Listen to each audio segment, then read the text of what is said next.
54 dead Americans. Was it because of a protest, or was it because of guys out for a walk one night who decided they'd go kill some Americans? What difference at this point does it make? And I look forward to continuing this dialogue in the months ahead. Thank you very much, everybody.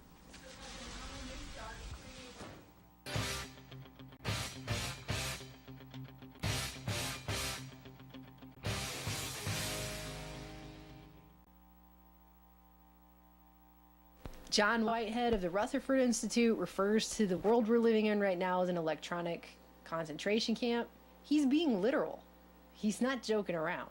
All of the science since before World War II has been pushed towards complete and utter domination of human beings, of society as a whole, of nature, of all of it. The stuff has been weaponized, okay? That's why when a lot of us, when the Snowden leaks came out, we kind of rolled our eyes. Good evening. I know many of you were shocked when NSA contractor turned whistleblower Edward Snowden revealed to America that in fact the National Security Agency had been spying on Americans. Because it's not that it wasn't a revelation to some people, but to think that the military came up with GPS and internet and computers and all these things and they weren't weaponized before they ever came into your home is kind of laughable. I mean, look did they just really care so much about you having a smartphone? DARPA just really cares so much about you having the internet? No, these things were weaponized first.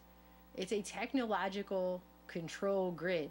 Some people argue, oh, Microsoft, after a certain year, they put in the Windows software, there's a backdoor. No, there was always a backdoor. It came to you first with a backdoor. There's never been a time where these devices have not been used to spy on everyone and enslave people. That's just how it is. So let's stop beating around the bush about that and just realize it's the way it is. So that when you start to look at some of the other stuff that's going on around you, you'll see what's really happening. I mean, look at people. What is happening to them? You know, they're walking into other people and walls and walking off of sidewalks into traffic. An 18-year-old man is behind bars, accused of attacking drivers on Highway 441 while naked. A waffle-loving customer gave restaurant-goers a strip show when she took off all her clothes and went berserk in a Georgia Waffle House. They've just gone into what has been called a fit of rage or a delirium. What's happening? That is not normal to have that many people just completely lose their minds. Or all of a sudden you just have this rash of reporters all over the news, all over the world, who can't speak, and their language comes out all weird. Ohio and Wyoming to join Florida's suit. The states claiming the exorcist saw unto Stracho and play Bringritz. Confirmed today that more than 54 18 fighter jets are spending about as much as 20 and...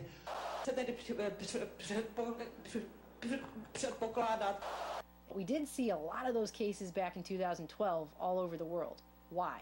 We're living in a giant science experiment, ladies and gentlemen. That is what's going on. And I'm not even going to sit here and go through the literally hundreds of patents that you can go find right now at the U.S. Patent Office about how they can use electromagnetic frequencies, RF, all this to target the central nervous system, to turn switches off and on and make all kinds of things happen in people. This is something they've been studying since the Second World War, like I said. I don't usually go read DARPA business proposals because I already did that video quite a while ago and I'm already pretty well aware of the kind of stuff that they're doing. It's insane. They always try to justify it by saying, well, this is going to be for soldiers on the battlefield. Yeah, just like the internet, right? That's soldiers on the battlefield. That's not in every home in America. When they're working on neural interfaces to link people's brains to a computer, when they're working on pills that have antennas inside them that you swallow to send frequencies to your body, I mean, all this stuff that they're doing. But that's all because they want to help people, right, control bionic legs, microchip tattoos. I mean, because this is all going to be military, right? It's not ever going to be for the actual people. Well, here's one that is. And they openly say it, and the justification for it just made me laugh out loud. This proposal was put out in 2013. You have to scroll halfway down to get to the topic index. Check this out. They got things like remote sensing of electric and gravity fields, Single crystal self-assembly has to do with barium crystals, so that's kind of interesting. But the one I'm going to focus on right now is the portable brain recording device and app. Check out what DARPA wants to do. This effort will develop a portable, inexpensive, and easy-to-use electroencephalography EEG device and corresponding mobile application app for use by non-traditional audiences. The product will provide real-time quantitative assessments of neural activity utilizing display and analyses platforms people already own. So that's your iPads and your iPhone. And then it goes on to talk about what an EEG does and how it records the brain's electrical activity. But it talks about how it's really great, but it's so expensive. So they've decided what we really need is an inexpensive, easy-to-use neural recording device. And the first reason they say we need it right here is that having EEGs in every classroom in America would engage students in science and technology in a way not previously possible in the field of neuroscience. Teachers could design lesson plans in the biology about the brain and sensory systems and use hands-on demonstrations to engage the students. Students could record their own brain activity and download the data to their iPads. Then it goes on to say you could include a portable EEG in a military first aid kit to help with traumatic brain injury diagnosis. Number one, DARPA's main concern is not the including of it as a military first aid device, which actually does make sense and is a way to justify such a thing. No, they want to have portable brain reading devices put into every classroom in America so that students can scan their brain activity and download it into their iPad, which we all know is being data skimmed and spied upon, and all of that stuff probably goes to what, the central database hub out in Utah that the NSA built, or who knows, right? They got these places all over the country where they're collecting and skimming the data off of everyone all the time. It's the Internet of Things. We're there. This is the smart grid, and here's how it works. And what I'm saying to you is they're not justifying this as we have to have it for the military. They're saying they want to put an EEG reader in every classroom in America. And then it goes on to say that a reduced price of $30 will allow widespread use by schools and average citizens. Because as you all know, every average citizen just walking around all the time needs a portable brain reading device that reads the electrical activity of your brain. It's just, if you needed one more reason to homeschool your kids, DARPA putting brain recording devices in every classroom, that to me that should be on the list of one of the reasons, right? Because I already told you guys, we've already been over this. Davos was even talking about it at their elite World Economic Forum earlier this year about how they're working right now with things like Obama's brain initiative. They're spending millions of dollars on this to decode the brain. Models of various aspects of language, phonetics and syntax and semantics, and then once you have those models, you can actually decode language. Now, of course, the obvious application of that is decoding internal speech. And once you decode internal speech, then you essentially have the sort of worst possible brain decoding device. To read your inner thoughts remotely. And one of the technologies they use to do that is EEGs. So now let's get a smartphone-based EEG app, and we'll just put that in every classroom in America, straight from DARPA to your kid, to foster his love of science. Give me a break. Personally, I think it's just a matter of time before there will be a portable brain decoding technology that decodes language as fast as you can type with your thumbs on your cell phone. Wow. And everyone will wear them because people have shown that they're quite willing to give up privacy for convenience. And then that, I think, brings up a lot of really interesting and scary ethical.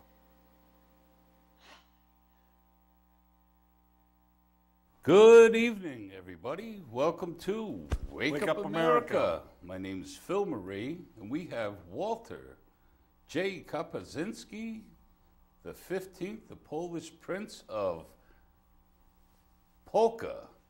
There he is, a dancer. Tonight, as you guys saw in that video, we have Karen Stewart, the former NSA worker, 28 years, whistleblower. And Karen has agreed to come back on, call in, so we're going to bring her on right now. Phil. Hello, Karen. Can you hear me? Yes, I certainly can. You'll have to forgive me. I'm a walking dog away from the house so that the emanations don't interfere with the phone call. So you're going to get some background noise every so often, so I do apologize.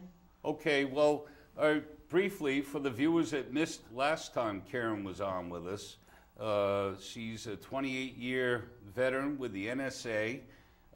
She was treated wrong at work, wasn't given the proper credit for the work she did. She complained about it, and one thing led to another. It's a very complex story, but the bottom line is Karen began getting targeted, and not only targeted, but hit with these electromagnetic, electronic frequencies, microwaves. There's all kinds of different stuff. And as you saw in that video with DARPA, wanting to put the EEGs in classrooms, I've been saying it for how many years now, Wally? Protect your minds, protect your children, and ask questions as parents, because this is getting really creepy. So Karen is now being targeted and hit with these weapons, and it's a horrible situation. Karen, are you still there? Yes, I am. Okay.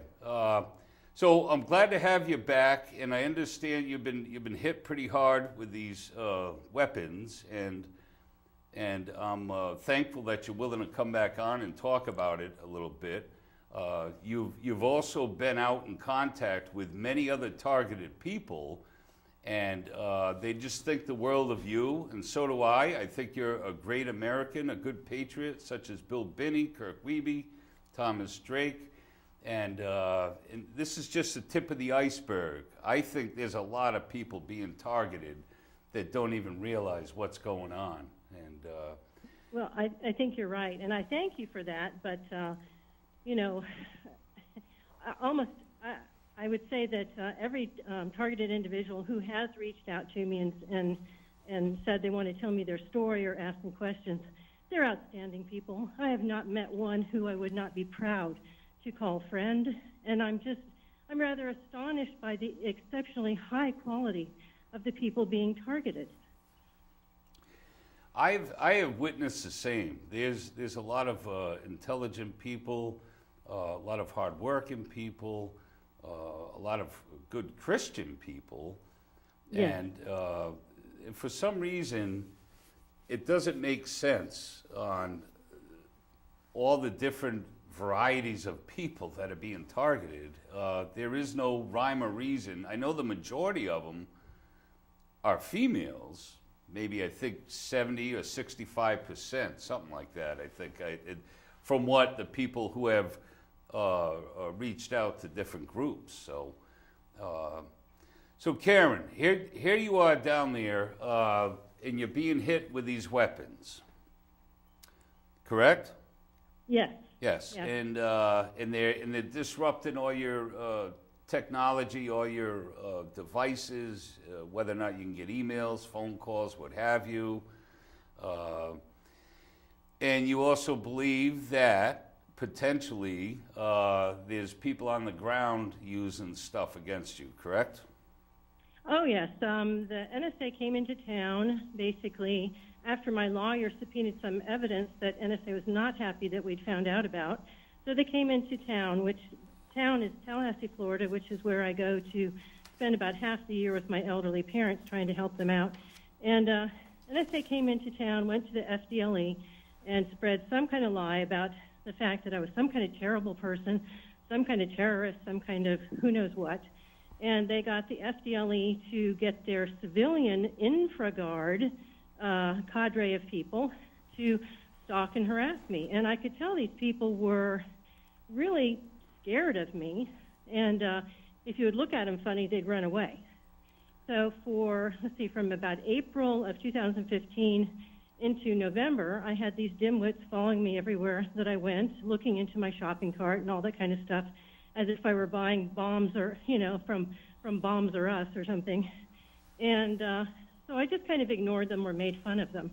And then in late November, I actually had a dust-up with Bill Black Jr., who was the 16th Deputy Director of NSA, on Twitter in regard to 9/11.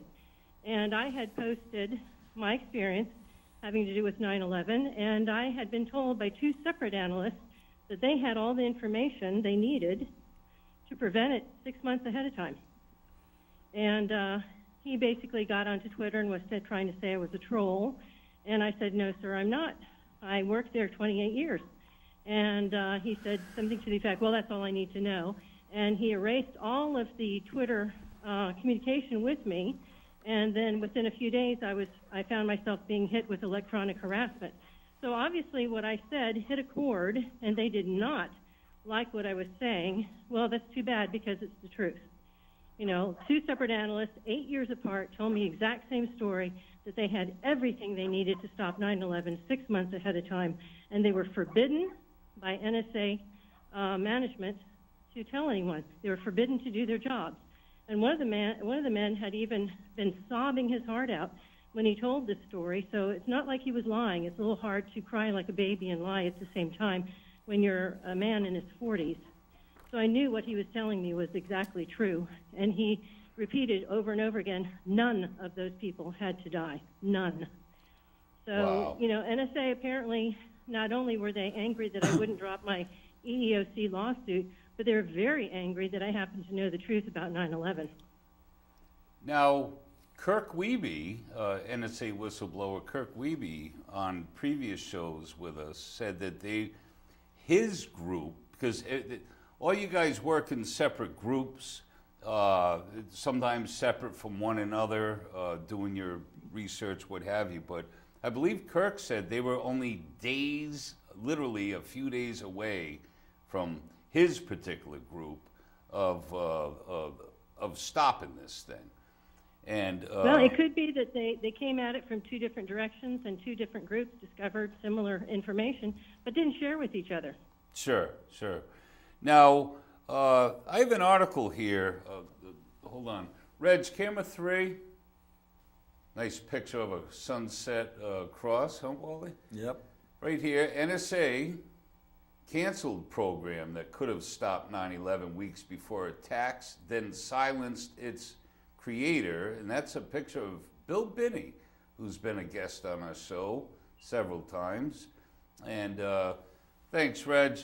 So, Karen, I sent you this article, and so now there's even another contradicting story. Not that it's not true, but there's all different, like you said, you guys come in from different angles, correct?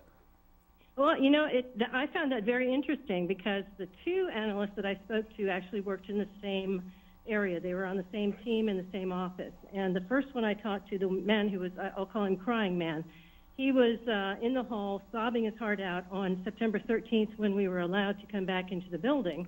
And he was saying that they had everything they needed to stop it, and not one person had to die, but that NSA management and NSA security were bullying and threatening the analysts in his area.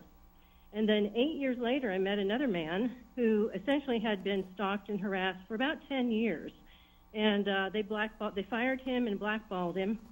And he was working at minimum wage for about a decade when NSA security came to him and said, all right, we're going to let you get a job commensurate with your talents and abilities, but if you ever say a word, we'll make sure you never have a good job again. And he had the same story. He said they had all the information they needed to put a stop to 9/11, even though they didn't know the date that it was going to occur. But he said that they had everything they needed to stop it 6 months before it happened. And I didn't tell either of these men that I'd spoken to the other, and they gave me exactly the same story from exactly the same office. Wow. So Mr. Binney may have been, you know, in a totally different office. Sure. So this, what was it, 28 pages for the 9/11 investigation, Wally, that they had? Something like that, 28 pages. So my assumption is that in that 28-page report that the public, I guess, hasn't seen yet, that none of this would obviously be in the report, correct? You know, I haven't seen it, but I very much doubt it, and especially since Mr. Black had such a visceral reaction to what I said that he put me on this list for electronic harassment. Absolutely amazing. I mean, if I had been a troll and making this up, what was the point in him doing that? So I had to have hit it right on the head. It had to have been true, or he would not have done this. Wow. So Karen, I'm curious about the Q group, and let me just read a couple things before we get into the NSA's Q group. All right. Right. It's a story. I'm just reading a sentence from this and that. But Q Group has also gone outside of its legal authority to harass the families and friends of former agency employees who have brought charges against NSA for sexual harassment and misconduct. And then it also talked about the Q Group is able to conduct its harassment of civilians in the Fort Meade area with a wink and a nod from local law enforcement and other officials. And supposedly this Q Group must be a bunch of perverts, because I also read in this article somewhere here, I should have underlined or highlighted it, but that originally the older men would bully the younger women for sex, and then it turned into the older men going after the younger men for sex. And the sinister name of Q Group is a cover-up of scandals and threatening whistleblowers. And basically, before I asked you what your take is, because you know a lot about these guys, and I'm sure of that, but when all this horrible stuff started for me in 2007, 2008, I started getting sexual weird things during intimacy, and I don't want to be graphic to the viewers, but circling my rectum, let's say, with this beam. And this creepy stuff went on, and at that time, I remember seeing a lot of TV ads that were focused on the Q Group, Q Power, like lightning beams and this and that. And I just totally recall that, and never could get a connection why they were in my face with this Q Group, Q Power, Q this, and all these years later, I discovered they have a group with the NSA called the Q Group. So it's easy to look back with a good memory of all those ads, and I guess apparently they were blatant right in my face with this stuff. So I just wanted to mention that. But Karen, I want to hear what your take is on these people. Well, when I first started working there, Q Group was the group that basically investigated you to make sure that you weren't some kind of pervert or criminal. And they gave you polygraphs, and they gave you, or they sent you for an IQ test to make sure you were minimally smart enough to work there. And these are the people you're supposed to fear, I guess, if you ever actually did something wrong. But over the years, I had a friend tell me that she used to take in, she would take in resumes, and if somebody wanted to work at NSA, she would review it, and if they had any type of criminal behavior whatsoever, she threw them out, because absolutely nothing was allowed. And so at one point in her career, somebody from Q Group came and told her, don't throw away any of the resumes that are going to Q Group. And she said, what are you talking about? Some of these are criminals, some of these are child molesters, rapists. You know, she said there are some really nasty people who are trying to get in to work at NSA, and they shouldn't be here. And they said, never mind, just give us all of those. We want all of those. Don't throw them away ever again. And she said that she was so upset with the caliber of people, or the lack of caliber, that were coming into NSA Q Group, that she had to switch jobs. She said, I could not sit at that job and watch these people be hired who you wouldn't even want next door to you. And she said, I couldn't do it anymore. So at a certain point in time, and I think Russell Tice pinpointed it, it was under Hayden, General Hayden. He had promoted a mid-level manager to essentially the head of the operations of Q Group, and with the promotion of L. Kemp Ensign III, everything really went to hell in a handbag, shall we say. He hired miscreants and criminals and perverts to cover him and to do what he wanted to do, which in essence seems to be that he would curry favor with upper management by not punishing them for things that were illegal or unethical, but covering up for them. And so he made it his personal goal to destroy the lives of any NSA person who dared report a manager for anything unethical, illegal, or even treasonous. And so there was a major change under General Michael Hayden as far as Q group or security group. They had been the watchdogs, but now they were the lapdogs to any and all perversions and dishonesty. And in essence, it looks like they have gone into the blackmail business, and they are the ones who are blackmailing NSA executives and managers to get information that they don't have the need to know. So they're a very dangerous group, and I just can't even say how evil they are, you know. And it's sickening to know that they've reached out into the United States because of 9/11 and because of the Congress being fooled into thinking that 9/11 happened because they didn't give NSA enough money. And that was ridiculous. That was absolutely a ruse, and it was a lie, so that NSA, it has a charter that says that they are to deal with foreign agents on foreign soil, and they are not ever to look at anything on American soil. No foreign agent on American soil, no American on American soil, no American on foreign soil. If a foreign agent who is a threat to the United States comes to the United States, the charter says they must turn this person's name and activity over to the FBI. But after 9/11, all of a sudden, Congress was fooled into letting them turn their sights inward, and that's when you have someone like James Clapper, who's the Director of National Security, telling Congress that, oh, oops, NSA accidentally picked up all kinds of phone conversations from the 202 area code, which is Washington, D.C., by accident because, oh, just somebody plugged in the wrong numbers. Well, that's bull. They are listening to Washington, D.C. because they want to know what the politicians are doing. They want to blackmail them. They want to manipulate them. They want to control them. Wow. And that's what 9/11 allowed.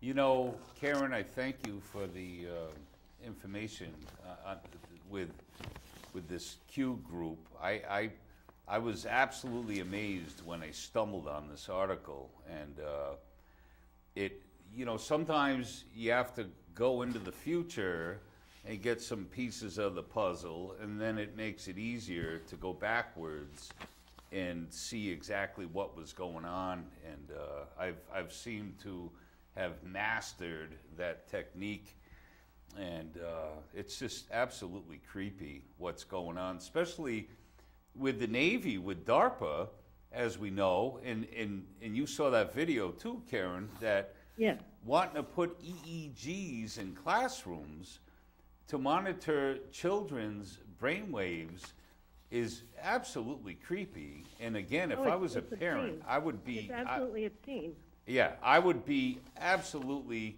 I would be on the school system tremendously, making sure they don't... It's bad enough they got modems everywhere, wireless stuff going on everywhere throughout the schools. Everything's wireless. So I think we're getting too smart for the human society with all this technology and not looking at the end game, which is to control everyone. Right, Walter? Yep. Did you say hi to Wally yet, Karen? No, I haven't. Hello. Ah? I'm the quiet one on the show. Well, they got him. The Q group has them under their power right now. Oh, there we go. Yeah, there you go. And they're blackmailing him. Yeah, they broke into your house and found out something, and they're blackmailing you.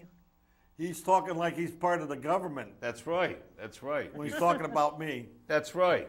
That's right. So Wally does have some stuff he wants to mention, Karen, also about the Christianity being taken away by the government in all aspects, obviously schools, what have you. But Karen, so we're gonna change gears, and we may come back to the targeting stuff, but I want to get this in also, okay?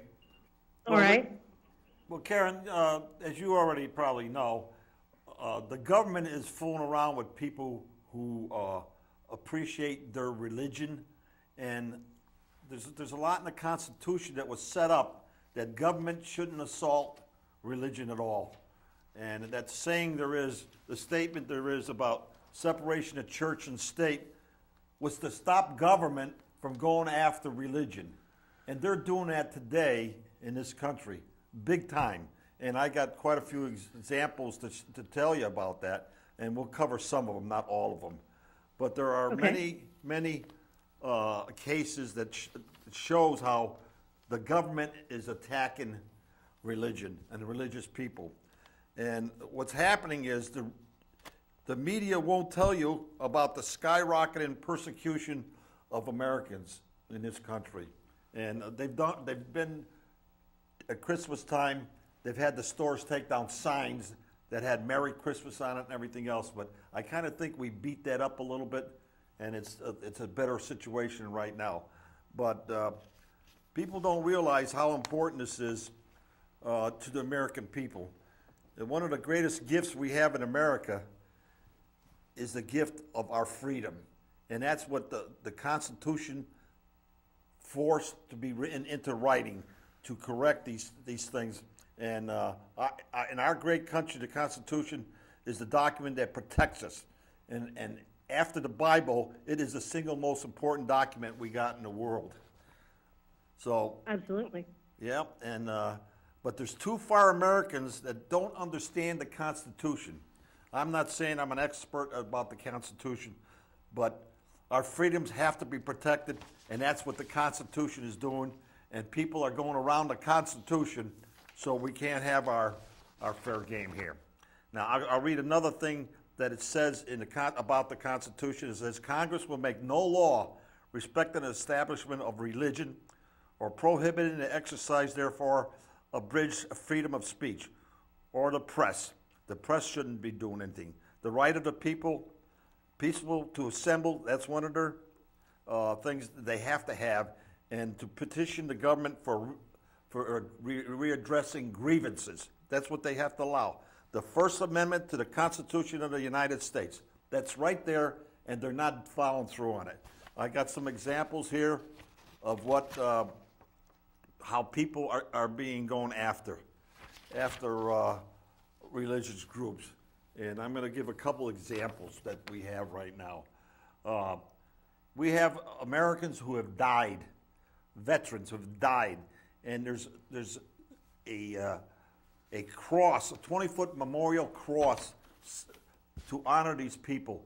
And the government is trying to tear it down. They want to tear it down because they said cross should not be on government property. Now, that's one way of going after people, and we don't have one religion in this country that is the government's religion. Other countries have that. They have one religion, and that's the only religion you could have in that country. We have mixed religions in this country, and that's what the Constitution forced onto the government.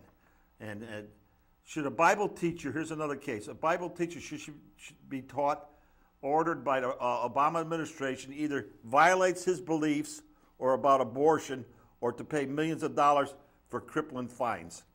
Should a combat veteran be relieved of his duties and threatened with a court-martial because his commander doesn't approve of his traditional religious views or marriage or family? These are absolute terrible examples of what's going on. All these things have happened in the last few years, and who's doing anything about it? Not the government. The government's going after them. So let's hope that better days are coming. But I got a couple more examples I want to make. Veterans Memorial in San Diego, simply because of the 29-foot cross, including after a federal judge had ordered the cross removed. They're still fighting that. I guess I repeated myself on that one. But we had a case where a young Christian girl who was ordered by a school employee to stop praying before she eats her lunch. Giving thanks, huh? Wow. People don't know this because the news media is not printing any of this. Yeah. People don't know these things. And you got to come across it like the information you got, you and Phil, you got to look for it. You got to search for it. The newspapers don't print that. They're not doing their fair share. And they're part of government. It's just like the colleges are. Our colleges are terrible what they're doing to people. They're teaching one, they don't allow freedom of speech anymore. Because if you're super conservative or have views that Phil has, they won't let him up there. They won't let him talk. Yeah, well, I want to be able to talk at a university. Right. But here's another case where... I get booed out the door in 2 minutes. Here's another case where Military Affairs Division successfully defended a high-decorated United States chaplain who was unlawfully thrown out of his office and removed from his position. They're going after preachers in the military and punishing them. Yes, I've read that too. So you've heard that. Very good. Yes. So Karen, I guess after hearing that, are you done with that, Wally? Well, that's all right. You can go on to the next one. I got a few more things, but all right, well, it's not that. Well, we got to watch the time too. Karen, what was the atmosphere at the NSA? Was it a anti-God, anti-Bible atmosphere, or it didn't matter what you had on your desk or what you were doing, or you never heard of any such things? Well, I was there from 82 to 2010, and they did allow a Christian Bible club and other things like that. So good. That was not overt. There was no prejudice against Christians that I could see. Now, in the meantime, what I've learned is that NSA is catering more and more to Muslims who they are bringing in to translate Arabic and all the different dialects. But one thing that was interesting that a woman pointed out, I forget her name, Gabriel, I think, she was talking about the fact that when the United States first came under terrorist threat from Muslims, that we had all the people in the world here we needed to fill out all the languages we really needed, because of the Jewish and Christian people in the Middle East who had left because of the rising terrorism and jihadist attitude. And so we had Christians who were native speakers of these dialects, and they would have translated correctly what was being said. But then when you bring in the Muslims who may or may not have loyalty to the United States, they would decide, what am I going to let these people know? And if this looks bad for my fellow Muslims, I'm going to mistranslate this. So they have brought in people whose religion is diametrically opposed to the existence of the United States. And so I would question what type of quality translations they are giving them. Yikes. I don't know. But... Yeah, the woman's name is Bridget Gabriel. So Yep, Brigitte. She's got a couple great books that people need to read, even though they're a little dated at this point, but they're still good. Yep. One thing we have Syrians who are Christians, and President Obama's not bringing any of those people in. They have to be Muslims, that's it. They must practice their Muslim faith. He'll bring them over, but he refused to take Christian Syrians in this country. And Donald Trump got a bad rap. He says we shouldn't allow the Muslims in this country, and we got to find out what they're doing before they come here. They cut that out of the picture. They just say he doesn't want Muslims in this country, And well, let me put forward something. All right, the Constitution and the Bill of Rights were created from about 94% of the material that the Founding Fathers went over and studied and put together to form the Constitution and the Bill of Rights had to do with Christian writing, had to do with the Bible and historically Christian apologetics. Only about 6% of the philosophy that they used to create the Constitution and the Bill of Rights came from, let's say, Greek or Roman writings. Okay, the vast majority came from Christianity. So you have to also go to the Founding Fathers, and what did they say? They said that you had to be very, very careful with who you brought into this country, because if you were sloppy or you were negligent in who you allowed to become an American, you would change the face of the nation. And they were Christian in either philosophy or religion. And you can look at somebody like Benjamin Franklin or Thomas Jefferson, and they had a respect for Christianity, though not everyone is sure that they were actually Christians when they passed away. They had absolutely a respect for it, and they knew that that is what held the country together, and that is what should hold the country together. Now you have other people like George Washington, who was unabashedly a very strong Christian. And he gave warning. He said, if we, as a people, abandon God and his principles, then we should expect destruction. And that was very prescient of him. He gave that type of, I think that was his inauguration speech, where he said that we really need to keep God in the country, in the government, as far as a respect for God, a respect for his principles. And Jefferson even went as far as to suggest that the Bible be used to teach children how to read, because he felt there was a great deal of information in the Bible that was good for people. And he even wanted to have missionaries to teach the Bible to Indians, because he thought it would do them some good, and that it had a philosophy that would help them. Now, we are doing, it's almost like we have a manual of what not to do. We are doing everything contrary to what the Founding Fathers told us to do. We're letting in people who have zero experience with Christianity, and therefore they have zero experience or respect for personal human rights. And that's what, you cannot flood the country with somebody whose religion is the antithesis of freedom and expect that to go well. And I'm sorry to say, but, the Muslims, there's a reason there's not democracy in the world of Muslims, because their religion basically is contrary to that concept. And you don't import those people en masse into a country and expect anything but chaos. What we're doing is we're bringing in civil war, is what we're doing. Potentially, yes. Well, that's Absolutely. what's happening in Europe. What's happening all over Europe? They're taking over countries right now. There's more population of Muslims in some of these countries now, and they can't do anything about it. But you have to understand, had our government, had our politicians even rudimentarily looked into Islam, they would find that Islam tells its people, if you covet a country and its wealth and its natural resources or anything of that kind, and you cannot militarily take them over, either convert or kill the people and take their land and their country and everything they have, then you pretend to be their friends, and then you immigrate. And you immigrate and you immigrate. And so you have such a number of people that you take over. And then, at that point, you give them a choice. You convert or you die. This is their religion. And there's no pussyfooting around it. This is a religion of conquest. And now we got cities in America that are controlled by the Muslims. Sharia law. And you saw the list that we had in Florida, how many new mosques they had put up. We're talking over 100 in Florida alone. So their religion is growing in this country.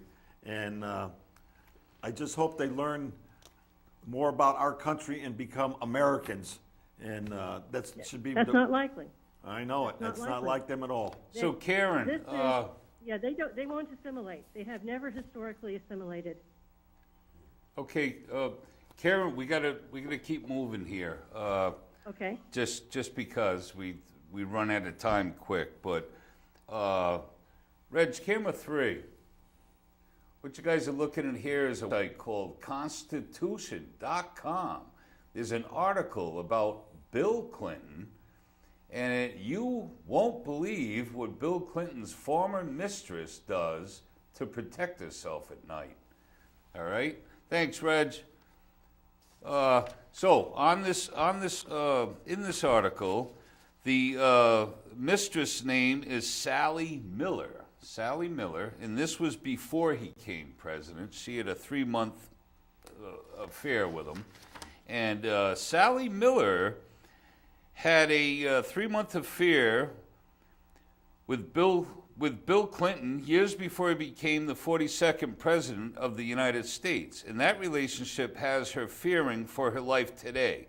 She claims that since news of her upcoming memoir broke, she has fallen victim to stalking and late-night anonymous phone calls. Miller worries that the Clintons may look to silence her through violence and has gone so far as to tell people that if she dies suddenly, it was the Clinton family who had her killed, according to Miller.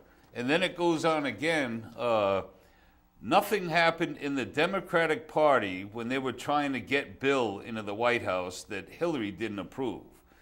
She was the motivator, his bodyguard. She continued to target this woman after the election. There is a vengeful, spiteful ugliness that some women have for other women, and there's a certain type of woman who just has it in her genes to be nasty. So here's another mistress, Sally Miller, and she claims that she's stalked, targeted, so probably the same type thing, and to silence her from telling her story. So I just wanted to mention that, and the reason I mention that is that this type of activity is going on everywhere in this world, and it's more common than we can even imagine. And Karen, it's so awesome that you're spending time reaching out to other targeted people. They look up to you tremendously, and the fact that you are an eyewitness to this technology being used against you is tremendous. And I know that Kirk Wiebe and Bill Binney, NSA whistleblowers that have been on our show, they're working on a project that maybe in the next month or two, they're going to be coming back on the air with us, and I think they're going to break it here with us. And they have some great things that they're working on to try to get this stuff exposed big time, like to Congress or what have you. So there is hope. We never want to give up hope. And that's why I love to talk to you, Karen, because your faith is strong. My faith has helped me through all this stuff. And if I didn't have my faith, I probably wouldn't be alive today, and I certainly wouldn't be as strong as I am. So I can definitely say that, you know. And Karen, what I have is a 3-minute video that I want to end this show with, but we don't want you to leave yet. And it's just somebody that I watched for the last 8 years, and he's a TV preacher, Pastor Joel Osteen. A lot of people know of Joel Osteen, and I don't want to get choked up like he does, but I can tell you, this man has lifted me in the worst times, just thinking I can't go on any longer with this torment, this torture, this abuse. And I watch him, and he gives me that hope of that hope with faith and everything else. So, Reg, let's run this video, and we will talk to you in a few minutes, Karen. All right. Here's my point. You can be favored and have complicated situations. Favored but talked about. Favored but frustrated. Don't let the fact that you have difficulties, opposition, things you don't understand make you think that you don't have God's blessing. It's just the opposite. The fact that those things are coming against you is a sign that you are favored. We talk a lot about us trusting God and believing that He's in control. That's important. But my question today is, can God trust you? Can He count on you to be uncomfortable for a season, to go through things you don't understand, to have it take longer than you thought, yet you still have an attitude of faith? You still have a smile on your face? You still come to church? You're still good to other people? Do you know how many people God passed over before He got to you? He chose you because you can handle it. You're strong. You're tenacious. You're filled with can-do power. Other people would have given up. Complainers would have gotten bitter. Some would have a chip on their shoulder. But God looked at you and said, I can count on them. Put your shoulders back. Hold your head up high. If it was easy, anybody would do it. If you were ordinary, You wouldn't have an extraordinary challenge. If you were average, you wouldn't be facing Goliath. The reason the burden is so big is because you are big. You're a giant killer. You're a history maker. You are destined to leave your mark on this generation. And so when you face tough times and things you don't understand, the pressure seems strong, remember, that's not random. God chose you because He knows you have what it takes. He knows you're not average. He passed over people with less faith, less strength, less tenacity. He chose you on purpose. He knew when the going got tough, you'd get going. He knew when it was all said and done, you'd still be standing strong. He knew you wouldn't let the critics talk you out of it. He knew you would have a merry spirit, a spirit that said, I may not understand it. It may not seem fair. I may be uncomfortable, but bring it on. Let it happen. I am well able. God, I not only trust you, but you can trust me. You can trust me like Paul and Silas to sing praises in a midnight hour. You can trust me like Esther to not compromise even though my life's on the line. You can trust me like David to face Goliath without fear. You can trust me like Abraham and Sarah to believe even when it seems impossible. Like Mary, people may be making fun, making light, but don't worry, your time is coming.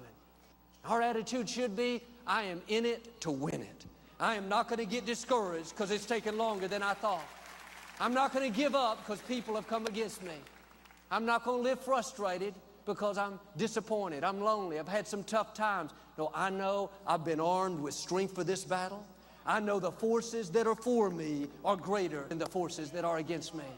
Like David, you're going to outlast the opposition, take your throne, and become everything God's created you to be. In Jesus' name, if you receive it today, can you say amen? All right. Amen. Amen, Wally. brother. Amen. I'm Nice, telling you. nice. Karen, you're still there? Yes, I am. Did you get to hear that?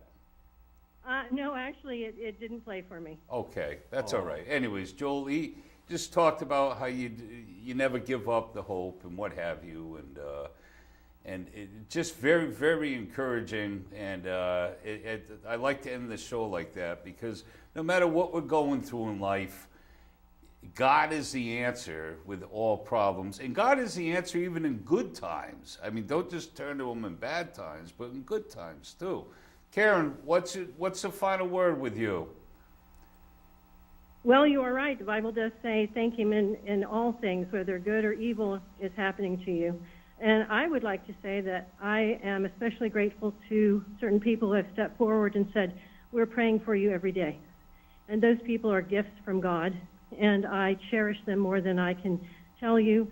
And I have taken on the people who call me and contact me, and they are put on my prayer list. And I take them into my heart as friends, and I feel like God has given them to me to pray for. And I think we need to contact more people and get prayer groups going for each other. And I think then we will find, a battering ram that will break through for us. Okay, Karen, we're fading out. We got to go. Thank you so much, and we look forward to having you on again with us. Nice to listen to you. Thank you, Karen. Thank you so much. Yep. Thank you. God bless all the viewers. God bless America. Good night, and wake up, America. Good night. Good night. What difference at this point does it make? And I look forward to continuing this dialogue in the months ahead. Thank you very much, everybody.